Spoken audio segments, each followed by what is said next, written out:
দিয়া, কি হয়েছে? কাঁদছো কেন? কি হয়েছে তোমার? মা মার কি হয়েছে? কি হয়েছে মার? মা আজকে এসেছিল।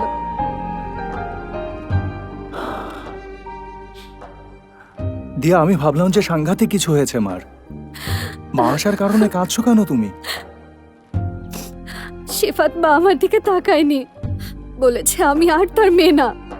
তারপর উনি আসু ভাবিকে বলেছে দেখুন আপনার মেয়ে, আপনি ওকে দেখে রাখবেন।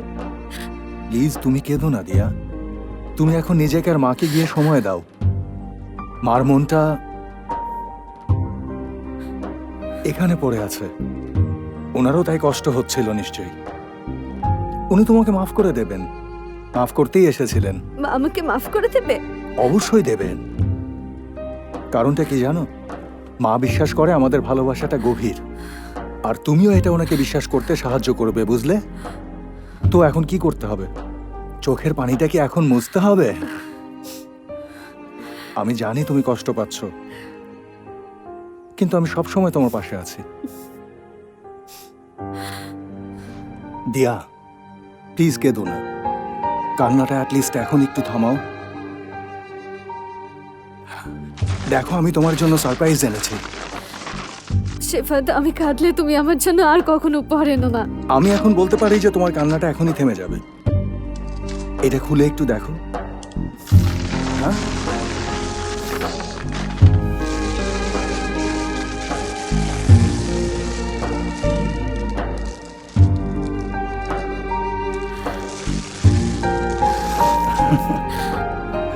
ছবিটা খুবই সুন্দর। Thank you so much Shefat, এটা দারুণ একটা ছবি। অনেক ধন্যবাদ। মাকে ওই ছবিটা বাধাই করে দেব, উনি খুব পছন্দ করবেন। তুমি হয়তো না বুঝে এই ছবিটা বাধাই করেছো। এই ছবিটা আমার খুবই পছন্দের। কেন এটা বললে? আমি ভার্সিটি থেকে ফেরার পরে আমরা ছবিটা তুলেছিলাম। আমি কাউকে না বলেই বাড়িতে চলে এসেছিলাম। সবাই তখন বাগানে ব্রেকফাস্ট করছিল। খাবারগুলো ভালো ছিল, কিন্তু মা ভেবেছিল আমি খেতে পারবো না, তাই পেঁয়াজ ছাড়িয়ে আমার পছন্দের একটা ডিম ভাজি করে এনেছিল মা। আর তুমি তো জানোই আমি ডিম ভাজি কত পছন্দ করি। তারপর মা কেক খাওয়ালো, পিঠা খাওয়ালো, আরো কত কিছু। আমি খেতে পারছিলাম না। আমি বললাম আমার পেট ভরে গেছে, আমি খেতে পারছি না। মা বলল আমি 4 বছর আমার মেয়েকে খাওয়াতে পারিনি, তাই এখন খাওয়াবো, খাও তুমি খাও। ওই দিনটা আমার অনেক সুখের ছিল। হয়তো ওটাই আমার জীবনের সব থেকে সুখের দিন ছিল শিফাত।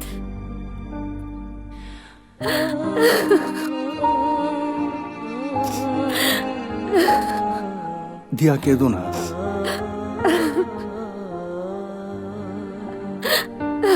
কষ্ট পেও না প্লিজ। মা তোমার হৃদয়ের মধ্যেই আছেন, তাই আমি চেয়েছি তুমি যেদিকেই তাকাও সেদিকেই যেন মাকে দেখতে পাও। মা সবসময় আমাদের কাছেই থাকেন। মা আমাকে দেখতে চায় না শিফাত, দেখতে চায় না আমাকে।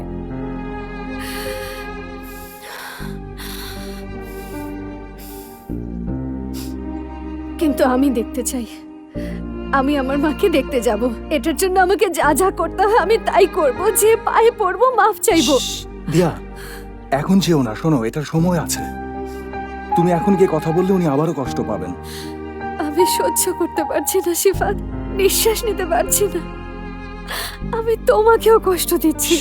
কি ভাবছো তুমি? দিয়া, তুমি ভাবলে কিভাবে যে তুমি আমাকে কষ্ট দিচ্ছ? আমাকে কষ্ট দিতে পারবে না। আর তুমি তো আমার সোলমেট দিয়া। কষ্ট পাচ্ছ, অনেক কষ্ট। তোমাকে ধৈর্য ধরতে হবে দিয়া। আমরা সমস্যাটা কাটিয়ে উঠব। আর তুমি নিশ্চয়ই আমাকে বিশ্বাস করো, পারবে তো?